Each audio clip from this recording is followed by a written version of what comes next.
ഇഷ്ടമുള്ള കുറച്ചു പേരുടെ പേര് പറയാൻ ആവശ്യപ്പെട്ട എത്ര പേരുകൾക്കൊടുവിലായിരിക്കും നമ്മൾ നമ്മളെ പറ്റി ഓർക്കുക. എന്നെയും ഒരുപക്ഷെ എന്നെ പോലുള്ള ഒരുപാട് വായനക്കാരെയും ഒരുപാട് നാൾ അലട്ടിയ ഒരു ചോദ്യം തന്നെയായിരുന്നു. നമ്മൾ ആരെയൊക്കെ എത്രയൊക്കെ സ്നേഹിച്ചെന്ന് പറഞ്ഞാലും നമ്മൾ ഒരിക്കലും നമ്മളെ സ്നേഹിക്കാൻ മറക്കരുത് എന്ന് വീണ്ടും ഓർമ്മപ്പെടുത്തുന്ന അതിമനോഹരമായിട്ടുള്ള പുസ്തകം. അതാണ് നിന്ന വിജയുടെ ഏറ്റവും പ്രിയപ്പെട്ട എന്നോട്. ഡൽഹിയിൽ ഉണ്ടായിരുന്ന തന്റെ ജോലി രാജിവെച്ച് ബാംഗ്ലൂരിലെ പുതിയ ജോലിയിൽ പ്രവേശിക്കുവാൻ എത്തിച്ചേർന്നിരിക്കുകയാണ് അവധി. തനിക്ക് തികച്ചും അപരിചിതമായ ബാംഗ്ലൂർ നഗരത്തിൽ വെച്ച് അവൾ ഒരു കൂട്ടം മനുഷ്യരെ കണ്ടുമുട്ടുകയാണ്. അവൾക്ക് കേവലം സാധാരണ മനുഷ്യർ മാത്രമല്ലായിരുന്നു.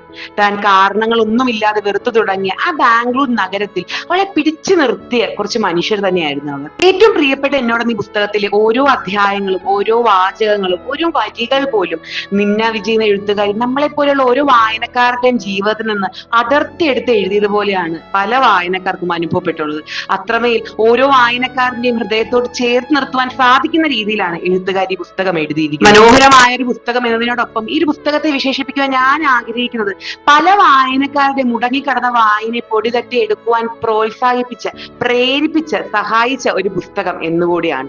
വായിച്ചിട്ടില്ലാത്തവർ തീർച്ചയായും വായിക്കുക.